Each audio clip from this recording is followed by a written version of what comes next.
আমরা তো সবাই শিক্ষিত। এটা তো বন্ধ ছিল না, এটা বন্ধ নাই। না আমি কিছুক্ষণ আগে বন্ধ করে আসছি। না না ছিল বিধায় আমরা আসছি। আমার যুক্তিতে আছেন, ঠিক আছে কিনা? Let me please. আচ্ছা যাই হোক, লাল পেঁপে অনেক টেস্টি। লাল পেঁপে আঙ্কেল কেমন লাগছে আমাকে একটা দিন, আমি জানাবো। খুবই সুস্বাদু এবং অনেক মিষ্টি। আচ্ছা আচ্ছা ভাষায় প্রকাশ করতে পারছি। আচ্ছা আচ্ছা আচ্ছা, আমাকে একটা দেন, আমাকে একটা দেন দিদি, আমাকে একটা দেন, আমাকে একটা দেন, একটা দেন, আমাকে একটা দেন। বন্ধুরা, পাহাড়ি জনপদে যাওয়ার পরে এই যে আমরা সুস্বাদু পেঁপে খাই, আনারস খাই, কলা, পাহাড়ি বড়ই, পাহাড়ি তরমুজ, পাহাড়ি তেঁতুল সব কিছুই ভালো লাগে, কিন্তু পাহাড়ি জনপদের কিছু কিছু মানুষের ব্যবহার আপনার অনেক সময় ভালো লাগতে নাও পারে।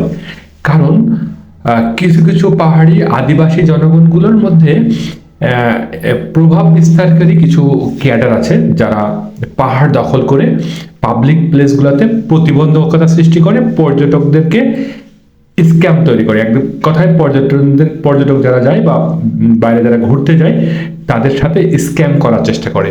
তেমনই একটি পাহাড়, যেমন আমরা বান্দরবনের মেঘলা পাহাড়ের উচ্চতায় গিয়েছিলাম। মেঘলা পাহাড়ের উপরের অংশে গেলে খুব ভালো লাগে, কিন্তু ওইখানে কিছু আদিবাসী আছে যারা কিনা ওইখানে যে সকল গুরুত্বপূর্ণ, যেমন রোজেলা ফুল, দামি দামি কিছু গাছপালা আছে বা ফসল আছে, ওই ফসলগুলো বা ওখানকার স্থানীয় কিছু পাহাড়গুলোকে দখল করে রাখে এবং ওখানে কিছু অনৈতিক কার্যকলাপ চালানোর জন্য পর্যটকদেরকে বিভিন্ন জায়গায় মুক্তভাবে ঘুরতে দেয় না। তারই একটি এক্সাম্পল আপনারা দেখুন। আমরা তো সবাই শিক্ষিত। এটা তো বন্ধ ছিল না, এটা বন্ধ নাই। না আমি কিছুক্ষণ আগে বন্ধ করে আসছি। না না ছিল বিধায় আমরা আসছি। আমার যুক্তিতে আছেন, ঠিক আছে কিনা?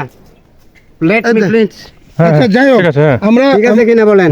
আচ্ছা শোনেন, এখানে একটা হেজিং আছে। বন্ধুরা, দেখলেন যে লোকটি কথা বলছিল সে একজন প্রতিবন্ধকতা সৃষ্টিকারী ক্যাডার। পাহাড়ি জনপদের থেকে ট্যুরিস্টদেরকে বিভিন্নভাবে উত্ত্যক্ত করার চেষ্টা করে এবং তাদের কাছ থেকে বিভিন্ন প্রকারের টাকা পয়সা হাতিয়ে নেয়, অনেক সময় স্ক্যাম তৈরি করে। আপনারা মোটেই এই ধরনের প্লেসগুলোতে একা যাবেন না, আপনাদেরকে বলা থাকলো। বিশেষ করে বান্দরবনের মেঘলা যে পর্যটন কেন্দ্র, যেখানে কেবল কার সমৃদ্ধ একটা পর্যটন কেন্দ্র আছে, এইসব এলাকাতে আপনারা একা পাহাড়ের উপরে উঠবেন না, আপনাদেরকে সতর্ক করছি।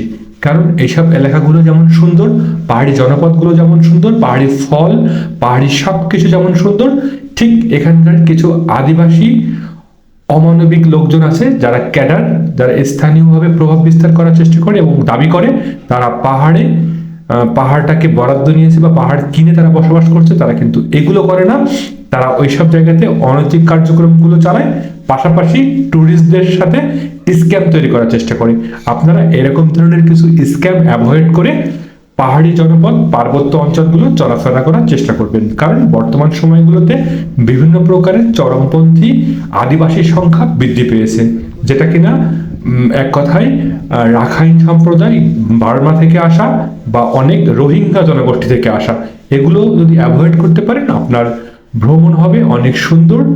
এবং এই সকল প্লেসগুলো বা এই পাবলিক প্লেসগুলো যদি এই ধরনের স্ক্যাম সমৃদ্ধকরণ ক্যাডারগুলো থেকে বিরত রাখা যায়, এই ধরনের সমস্যাগুলো থেকে বের করে আনতে পারে, তাহলে কিন্তু এই প্লেসগুলো অনেক সুন্দর হবে, ট্যুরিস্টদের জন্য অনেক ভালো হবে। আমি সরকারের দৃষ্টি আকর্ষণ করছি, বিশেষ করে পার্বত্য এলাকায় যে সকল পাবলিক প্লেসগুলো আছে, টুরিস্ট স্পটগুলো আছে, এইসব জায়গাতে এই ধরনের ব্যক্তিদের আনাগোনা নিষিদ্ধ করতে হবে এবং ট্যুরিস্টদের জন্য আরো বেশি নিরাপদ ভ্রমণের ব্যবস্থা করতে পারলে বাংলাদেশের পর্যটন শিল্প যেমন এগিয়ে যাবে, ঠিক তেমনি আমাদের দেশের টাকা দেশে থাকবে, আমরা দেশকে জানতে পারবো।